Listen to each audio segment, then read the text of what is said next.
Alright, so this is my keyboard, and I just wanted to have a quick look at it and sort of give you an update on my keyboard status. So basically, I did a video a while back called BlackWidow Ultimate Thoughts, and I basically listed a few keyboards that I had in mind to replace this, and I'm probably going to be replacing this at some point, but for now I've decided to keep it. And the main reason why is because I was in the store and I had a look at a bunch of different popular models, so Corsair, the Logitech, the DAS, the Cooler Master, the CM Storm stuff, as well as other stuff too.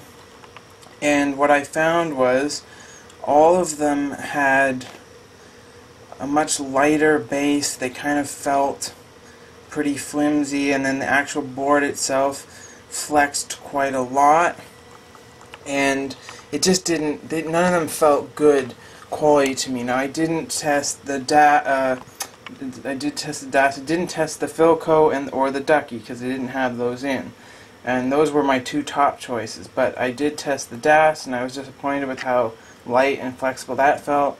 The Corsair ones were never really on my list in the first place because I didn't really like the look of them, but those were really light and flexible. So basically, none of that stuff impressed me very much. I did like the Logitech G710 Plus, I believe, quite a lot. I liked the orange accents and the gray keys for WSD. That one was pretty decent, and it didn't flex too much. Same with the Razer BlackWidow Ultimate 2013. It was similar to this. But out of all of them, the original BlackWidow Ultimate had the least amount of flex. The base of it's really heavy. I did have a few problems with it though. One of them is that a few of my keys flicker, the LEDs behind them. So the one on scroll lock, the LED flickers a bit, and my up arrow flickers a bit. Intermittently, so sometimes it will flicker constantly all day, sometimes it will go a whole week without flickering at all, and then sometimes it will just stay off for a while. So that's strange. The other one, and I'm sure you won't be able to see it really, but the actual board itself, or maybe you can a bit, has a warp in it. So the middle actually touches the ground more if you have all three rubber feet in place. So if you don't, what I did was I removed the middle rubber foot to kind of compensate, and then it sort of works out. And on the subject of the rubber feet, these are kind of just the standard rubber feet for laptops and stuff have that a lot. It's just like a little rubber foot with double-sided tape on it, and both of them came off. So what I've done is just I left the middle one off to compensate for the warp, and then I just taped with masking tape. I could have got a double-sided tape, the thin kind, and reattached them, but what I did was just put a big masking tape over it.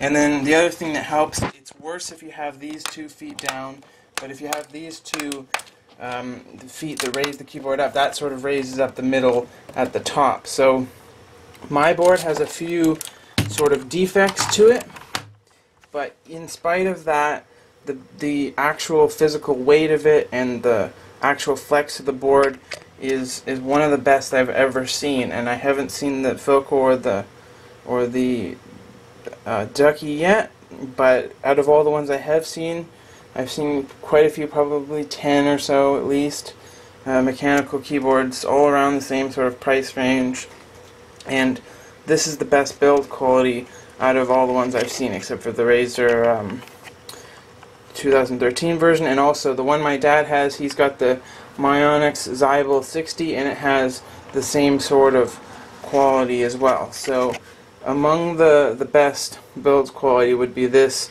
and the Zybel 60, and the Philco. I assume it is good quality, but I haven't actually seen it in person yet. So the other thing I did was I got a couple of keycaps. So the F1 broke, so I got a cap to replace that.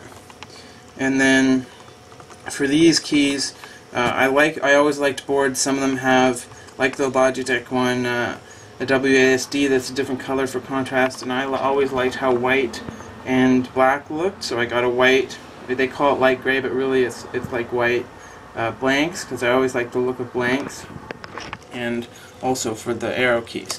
Now that's the other thing I didn't like about the Razer. The backlight is good quality. It's very bright, but the actual font on the letters I don't really like. So you can see it's been focusing the whole time, now it won't. The font on the keys, the etching, I don't like the way it looks. I think that it's kind of like it reminds me of Doom 3 or something, or Quake 4. It's not too bad, but I just don't, it's not my preference. I wouldn't pick a font like this. If you were saying, if it was like build your own keyboard and pick all your own stuff, I wouldn't be picking keys like this, but it's not a huge deal. So overall, the BlackWidow Ultimate is very good, and I like it a lot, and I'm just going to keep it for a while. Now, the one last thing is the glossy surface. They've changed that for the 2013 version. It's a matte now, but I actually like the gloss. Sure, it gets some fingerprints, but really not too bad. It's usually always in the dark, so I never even notice it. All this for something, it doesn't get too much fingerprints either, and it doesn't get scratched. So I've had it since 2011, and I don't see any scratches on the surface, and this is where the palms and all this stuff is.